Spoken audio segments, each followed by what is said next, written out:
Hello everyone, welcome to my YouTube channel it's business by Khushi Jha.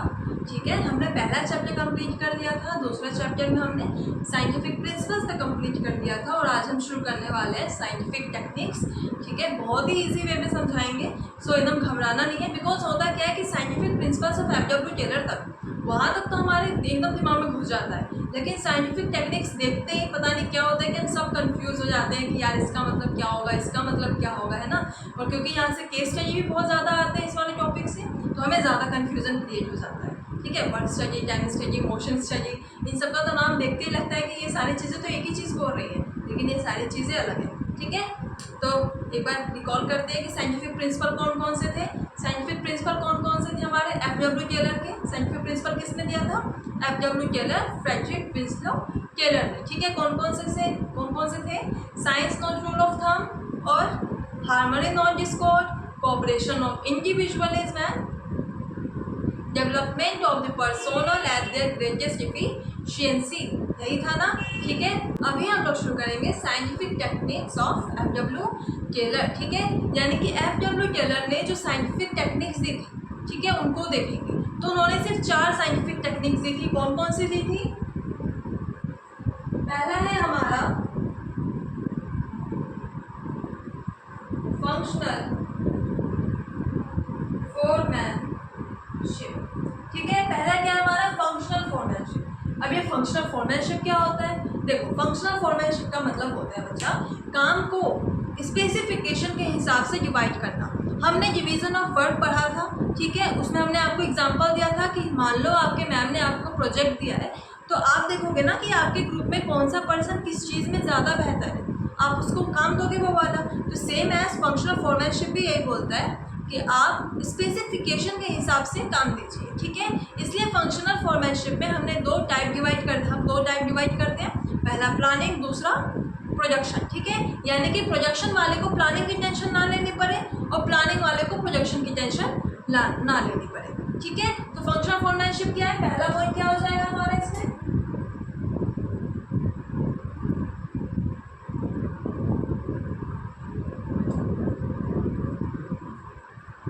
Extension of, किसका extension है? कौन से principal का एक्सटेंशन है? Division of work.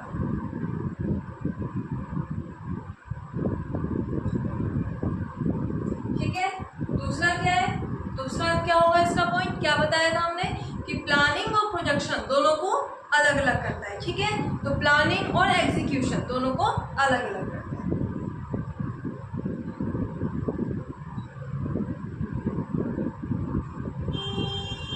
डिफरेंस नहीं दिखती, कुछ और शब्द यूज करते हैं।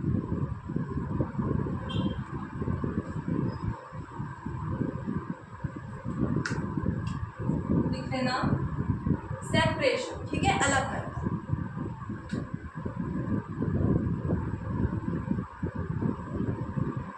सेपरेशन ऑफ प्लानिंग है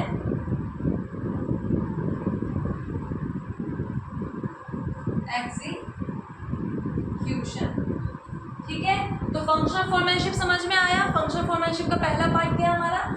extension of division of work. ठीक है, तो ये किसका एक्सटेंशन है? डिवीजन ऑफ वर्क का। दूसरा पॉइंट क्या है इसमें? Separation of planning and execution. ठीक है, प्लानिंग और एग्जीक्यूशन दोनों अलग अलग हैं। प्लानिंग करने वालों को प्रोडक्शन की टेंशन नहीं लेनी है और जिन्हें प्रोडक्शन करना है उन्हें प्लानिंग की टेंशन नहीं लेनी है। ठीक है, समझ में आया क्या होता है फंक्शनल फोरमैनशिप? अब इसके अंदर जो बच्चा टाइप्स है ना, जैसे कि प्लानिंग के अंदर 4 टाइप्स हैं, प्रोडक्शन के अंदर 4 टाइप्स हैं, वो हम नेक्स्ट वीडियो में देखेंगे। ठीक है,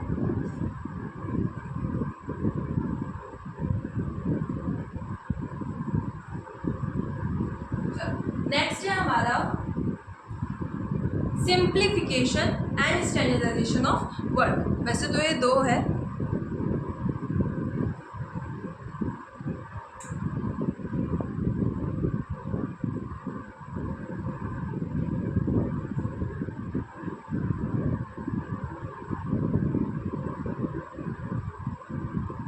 standardisation and simplification of work.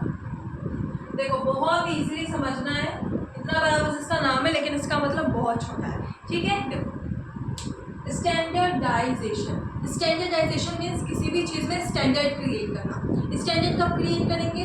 जब हम अच्छे टूल्स यूज़ करेंगे, इक्विपमेंट्स यूज़ करेंगे, है ना, अच्छे से प्लान करेंगे, कंसिस्टेंसी के साथ काम करेंगे, यूनिफॉर्मिटी लाएंगे, ठीक है, तो उसी से क्या होगा, हमारे कंपनी में, ऑर्गेनाइजेशन में एक स्टैंडर्डाइजेशन क्रिएट होगा, ठीक है। तो स्टैंडर्डाइजेशन का मतलब क्या है कि क्रिएट यूनिफॉर्मिटी, ठीक है। पहला पॉइंट क्या होगा हमारा स्टैंडर्डाइजेशन में, क्रिएट यूनिफॉर्मिटी, कंसिस्टेंसी,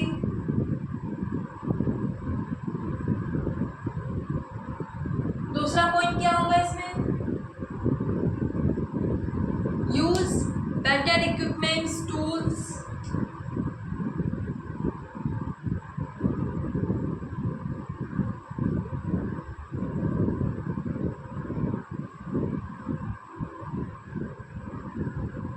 ठीक है। तो इससे क्या होगा, हमारे कंपनी में एक स्टैंडर्डाइजेशन क्रिएट होगा। नेक्स्ट है आपका सिंप्लीफिकेशन।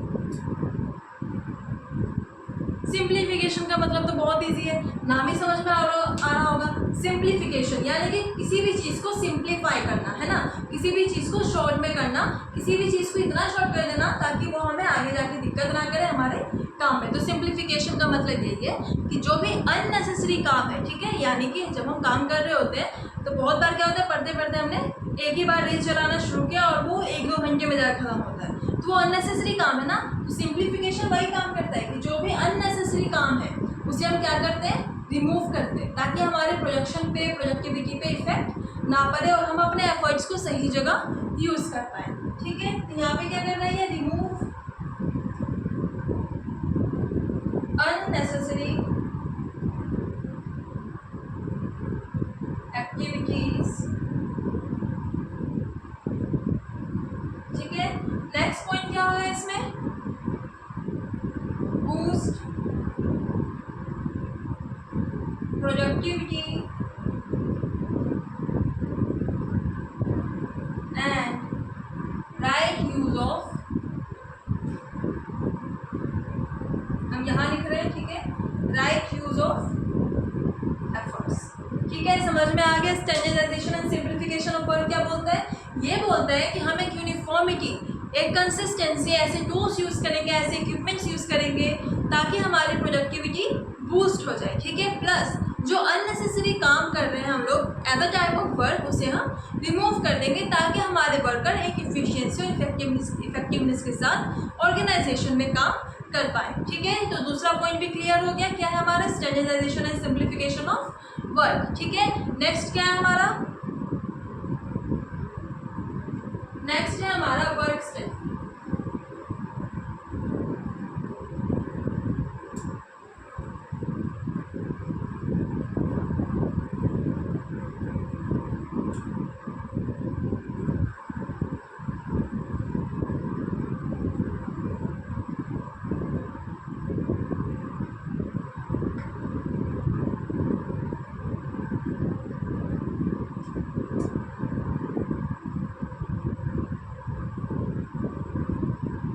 वर्क स्टडी क्या बोलता है, वर्क स्टडी बताता है कि हम कैसे अच्छे से काम को एग्जामिन करें, ठीक है, ताकि जब हम काम को एग्जामिन करेंगे तभी तो पता चलेगा कि कहाँ पे टाइम वेस्ट हो रहा है, ठीक है, कहाँ पे हमारा वर्कर ज़्यादा रेस्ट कर रहा है, ठीक है, कहाँ पे वो अननेसेसरी मोशन कर रहा है। तो वर्क स्टडी क्या करते हैं, वर्क स्टडी कर रहा है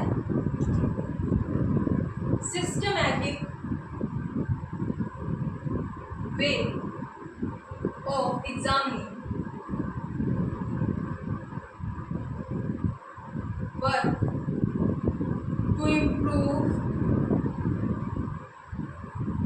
इफिशियंसी, ठीक है, यानी कि जो हमारे वर्कर्स हैं उनके काम करने के तरीके को अच्छे से एग्जामिन करना, अच्छे से ऑब्जर्व करना, ताकि हम उनमें इफ़िशियंसी, उनकी इफ़िशियंसी को इम्प्रूव कर पाएँ, ठीक है। अगर हम देख रहे हैं कि यार रेस्ट करने का टाइम सिर्फ हमने 1 घंटा दे रखा है और ये वर्कर रेस्ट के नाम पे 2 घंटे रेस्ट कर रहा है, तो कहीं ना कहीं ये क्या कर रहा है, अपनी इफ़िशियंसी ख़राब कर रहा है। तो हम क्या करेंगे, उसको एक रूटीन बना के देंगे कि लंच का टाइम सिर्फ 1 घंटे है, तो 1 घंटे के बाद 10 मिनट भी आप रेस्ट नहीं करोगे, हाँ बीच में आपको रेस्ट इंटरवल्स दिए जाएंगे, ठीक है। समझ में आया। तो वर्क स्टडी क्या है, वर्क स्टडी क्या करता है कि जो भी काम आप कर रहे हो उसको अच्छे से एग्जामिन करता है एक सिस्टमेटिक वे में, ताकि वो आपकी इफिशियंसी को इम्प्रूव कर पाए। ठीक है, समझ में आया वर्क स्टडी क्या बोलता है।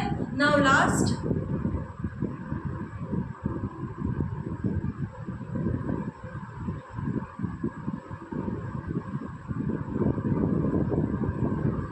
है आपका डिफरेंशियल पीस वेज सिस्टम।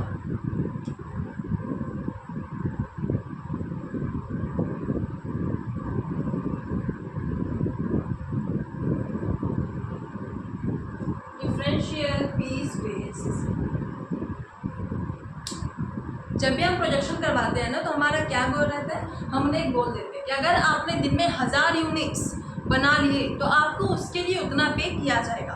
अगर आपने 800 बनाए तो हम आपको उस हिसाब से पे करेंगे। ठीक है, यानी कि दिन में आप जितना काम करोगे उतना हम आपको पे करेंगे। नाम से ही समझ में आ रहा है ना, differential piece wage system. Piece wage, piece के हिसाब से आपको पे किया जाएगा। ठीक है, डिफरेंशियल मतलब जितना बनाओगे उतना सिर्फ पे करेंगे। ठीक है, ये नहीं कि उसने 1000 बनाया तो भाई हम उसको 2000 दे रहे हैं, एक पीस के 2 रुपये, और आपने 800 बनाया तो भी हम आपको 2000 देंगे, बिल्कुल भी नहीं। उसने 1000 बनाया इसलिए हम उसे 2000 दे रहे हैं, आपने 800 बनाया इसलिए हम आपको सिर्फ 1600 देंगे। ठीक है, समझ में आया। यानी कि जितने वेजेस, जितने पीस पेइंग अकॉर्डिंग टू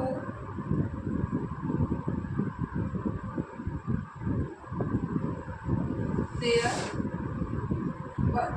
ठीक है, यानी कि जितना काम करोगे, जितने पीसेस बनाओगे, उसी हिसाब से हम आपको पे करेंगे। ठीक है, समझ में आया। चलो एक बार रिकॉल कर लेते हैं अच्छे से। हमारे पास 4 साइंटिफिक टेक्निक्स होते हैं। पहला है हमारा फंक्शनल फॉर्मेटशिप, दूसरा क्या है हमारा standardisation and simplification of work, third है हमारा वर्क स्टडी, फोर्थ क्या है हमारा डिफरेंशियल पीस वेज सिस्टम। ठीक है, फंक्शनल फॉर्मेटशिप आपको बताता है कि काम को उसके स्पेसिफिकेशन के हिसाब से हमें डिवाइड करना है। ये किसका एक्सटेंशन है, डिवीजन ऑफ वर्क का, डिवीजन ऑफ लेबर का। ठीक है, नेक्स्ट है हमारा standardisation and simplification of work. तो ये क्या बताता है, ये बताता है कि ऑर्गेनाइजेशन में एक कंसिस्टेंसी, यूनिफॉर्मिटी क्रिएट करेंगे और जो भी अननेसेसरी काम है उसको हम रिमूव करेंगे, ताकि हमारा काम एक इफिशियंसी के साथ, इफेक्टिवनेस के साथ हो और हमारे प्रोडक्टिविटी बूस्ट हो पाए। ठीक है, वर्क स्टडी क्या बताता है, वर्क स्टडी का मेन फोकस होता है कि काम जैसे हमारे वर्कर्स कर रहे हैं, ठीक है, उन पे अच्छे से निगरानी करना, ध्यान देना, ताकि हम उनकी इफिशियंसी को इंक्रीज कर पाए, इम्प्रूव कर पाए। ठीक है, नेक्स्ट एंड लास्ट है हमारा डिफरेंशियल पीस वेज सिस्टम। तो डिफरेंशियल पीस वेज सिस्टम क्या बताता है, डिफरेंशियल पीस वेज सिस्टम आपको ये बता रहा है कि आप जितना काम करोगे, ठीक है, हमारे पास वर्कर्स हैं, वो एक दिन में जितने पीस क्रिएट करेंगे हम उसी हिसाब से उनको पे करेंगे। ठीक है, अगर किसी ने 1000 किया है तो हम उसको उसका पे करेंगे, किसी ने अगर उससे कम किया है तो हम उसको उसका पे करेंगे, और अगर किसी ने 1000 से ज़्यादा कर दिया है तो हम उसको उस हिसाब से पे करेंगे। ठीक है, समझ में आया। तो इसी के साथ ये वीडियो कंप्लीट हुआ हमारा। ठीक है, नेक्स्ट वीडियो में आपको फंक्शनल फॉर्मेटशिप का डिवाइड करके पढ़ाएंगे कि 2 पार्ट से उसको अच्छे से। देन उसके नेक्स्ट वीडियो में वर्क स्टडी का अच्छे से क्लासिफिकेशंस बताएंगे। ठीक है, फिर आपका ये चैप्टर अच्छे से ख़त्म हो जाएगा। इस वीडियो को अच्छे से देख लेना। कोई भी दिक्कत हो टेलीग्राम पे और इंस्टाग्राम पे पूछ सकते हो, लिंक हम नीचे डाल देंगे, और बच्चा जो लिंक डालेंगे ना सिर्फ उसी पे मैसेज करना। ठीक है, ताकि हम देख पाए कि हाँ ये बच्चा यहाँ पे मैसेज कर रहा है। बाकी हम चलाते नहीं है तो हमें पता नहीं चलेगा। जब आप वहाँ पे मैसेज करोगे तो हमें दिखेगा कि हाँ आपने क्वेश्चन पूछा है। ठीक है, टेलीग्राम पे डिस्कशन ग्रुप है, तो वहाँ पे अगर आप अपने ग्रुप के बच्चों से भी पूछ सकते हो कि क्या क्या पढ़ाया गया है या कहाँ पे कोई भी दिक्कत हो। फर्स्ट चैप्टर के नोट्स भी ऑलरेडी वहाँ पे डाल चुके हैं हम, और इस चैप्टर कंप्लीट होने के बाद हम वहाँ पे भी सेकंड चैप्टर के नोट्स भी दे देंगे। ठीक है, तब तक अच्छे से पढ़ाई करो। हाफ ईयरली एग्जाम आने वाले हैं,